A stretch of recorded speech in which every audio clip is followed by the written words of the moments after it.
ऊंची खाई से धक्का दे दिया। उसका शरीर नीचे गिरे एक सूखे पेड़ की शाख पर जाकर अटक गया।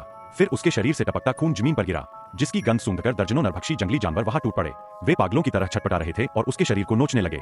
जीवन और मृत्यु के इस नाजुक मोड़ पर बेहोश पड़ी हुई चुई हुआ अचानक से होश में आ गई। उसने शरीर हिलाने की कोशिश की, मगर दर्द से जकड़ी होने के कारण हिल भी न सकी। तभी उसकी नजर पड़ी कि जमीन पर एक टॉर्च और लाइटर पड़ा है।